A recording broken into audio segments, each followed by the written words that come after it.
SR electric auto সার্ভিসের পক্ষ থেকে জানাই স্বাগতম। তো বন্ধুরা, দেখতে পাচ্ছেন আমার সামনে একটি কন্ট্রোলার। এই কন্ট্রোলারটি কি সমস্যা, আজকে এভরিথিং যা কিছু আছে আপনাদের সামনে কাজ করে দেখাবো।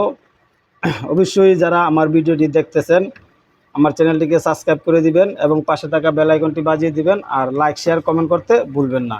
তো দেখতে থাকুন এই কন্ট্রোলারটির কি সমস্যা, আমি আপনাদের সামনে যা কিছু আছে সব কিছুই দেখাবো। তো দেখুন আমার হাতে মিটার এবং মাল্টিমিটার। তো আমি এই মাল্টিমিটারটি প্রথমে অ্যাডজাস্ট করে নিব। দেখুন আমি অ্যাডজাস্ট করে নিচ্ছি, এরকম অ্যাডজাস্ট করে জিরোতে রাখবো। জিরোতে রাখার পর প্রথমে আমি মাল্টিমিটারের লাল তারটি কন্ট্রোলারের লাল তারের সঙ্গে জড়িয়ে দিব এবং এই তিনটি তার নীল, হলুদ, সবুজ একটা একটা করে মাপবো। দেখুন আপনারা দেখতে থাকুন। দেখুন নীল তারটি ঠিক আছে, সবুজটি কি বুঝলেন, সবুজটি শর্ট, হলুদ তারটি শর্ট। আর যদি আপনারা এই লাল তার থেকে শর্টটি না পান তাহলে কি করবেন, তাহলে এই প্রুফটি ঘুরিয়ে দিয়ে কালোটির সাথে লাগাবো। আবার মাপতেছি, দেখুন নীলটি মাপ দিলাম ঠিক আছে, সবুজটি মাপ দিলাম দেখুন শর্ট, হলুদটি মাপ দিলাম ঠিক আছে। তো এখন আমরা কন্ট্রোল বক্সটা খোলার আগেই বুঝতে পারলাম যে আমাদের সবুজ তারের যে আইসিগুলি আছে আইসিগুলি কেটে গিয়েছে। তো আমরা এই কন্ট্রোলারটি খুলবো, খোলার পরে দেখব কয়টা আইসি কেটে গিয়েছে। তো দেখতে থাকুন আমি কিভাবে কি করি। অবশ্য বড় কোনো কিছু না, সামথিং একটা বিষয়, বুঝতে পারলে সব কিছুই সহজ, না বুঝলে সব কিছুই কঠিন। তো দেখুন আমি খুলতেছি, আমার সামনের সাইডটি খোলা হয়ে গিয়েছে। আর তারপরে এই মাঝে এখানে আরও কয়টা নাট আছে, আমি এই নাটগুলিও খুলে নিব। নাটগুলিও খুলে নিব সুন্দরভাবে।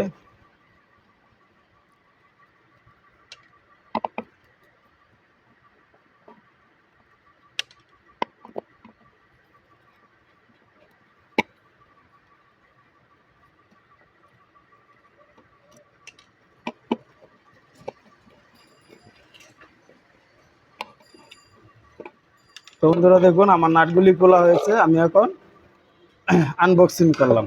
আনবক্সিং করার পর আমি দেখুন এদিক দিয়ে সম্পূর্ণ দেখতে কি সুন্দর এই কন্ট্রোল বক্সটি, আর কোনো কাজ করা হয়নি, কোনো একদম ইনটেক নতুন একটা কন্ট্রোলার।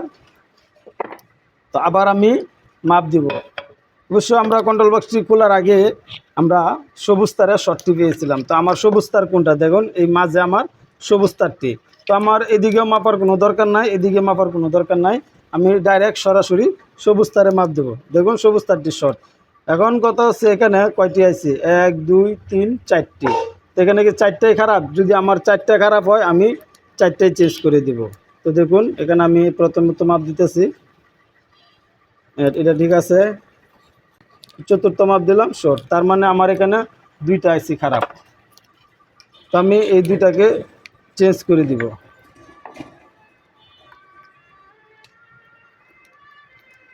তো বন্ধুরা দেখুন আমি শাকারের মাধ্যমে এগুলি খুলে নিতেছি।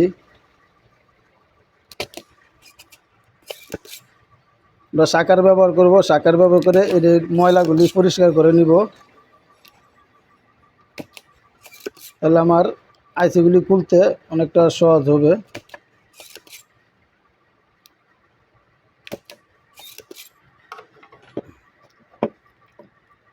তো বন্ধুরা দেখুন আমি 2টি আইসি খুলে নিয়েছি।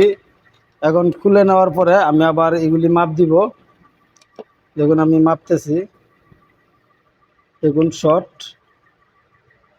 দেখুন এটাও শর্ট, এটাও ঠিক আছে। তারপরে এগুলি টিকবো না, যখন আমি সার্কিটে লাগাবো তখন শর্ট দেখাবো, তাই অর্থাৎ আমি দুটোটাই চেঞ্জ করে দিলাম। এখন আমি আরেকটি পুরাতন সার্কিট এখান থেকে নিয়ে নিছি, এই সার্কিট থেকে খুলে আমি ওইটাই লাগাবো। এই মসফেটগুলি কিনতেও পাওয়া যায়, কিনতে পাওয়া গেলেও মসফেটগুলি ভালো হয় না কেনাগুলি, যার কারণে আমরা পুরাতনগুলি ব্যবহার করি বেশি, এগুলি ভালো সার্ভিস দেয়। তো বন্ধুরা দেখুন, আমি এই পুরাতন যে আরেকটা সার্কিট আছে এটা থেকে আরও 2টি আইসি খুলে নিব, খুলে তারপর ওটাতে লাগিয়ে দিব।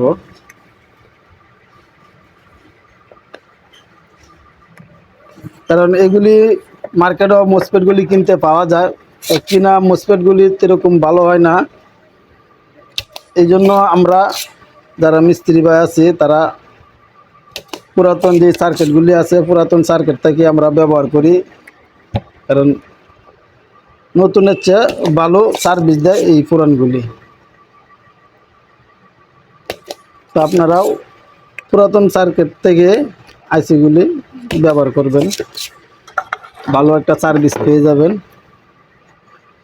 পুরান সার্কিটের থেকে আরও 2টি মসফেট খুলে নিয়েছি। আমরা এই মসফেটগুলিও মাপবো, অবশ্যই মেপে তারপরে আমরা লাগাবো। কারণ কেননা পুরাতনগুলিও শর্ট থাকতে পারে, যদি আমি শর্টগুলি লাগিয়ে দিই তাহলে আমার কোনো কাজে আসবে না, এদিক দিয়ে খেয়াল রাখতে হবে।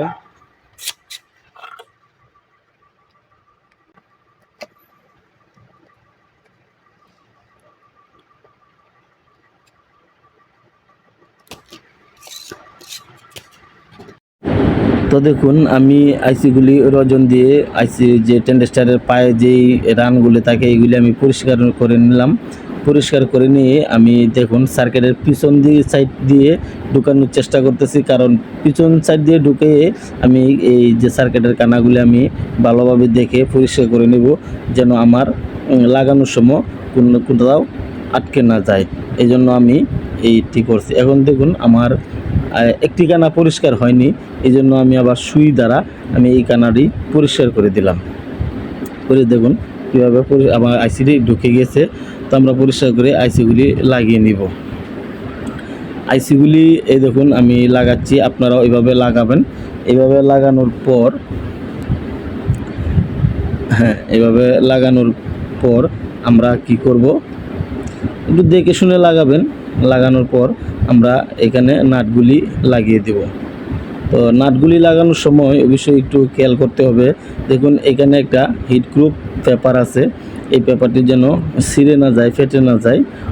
এদিক দিয়ে যদি ছিঁড়ে যায়, ফেটে যায়, তাহলে বডি শর্ট হয়ে যাবে।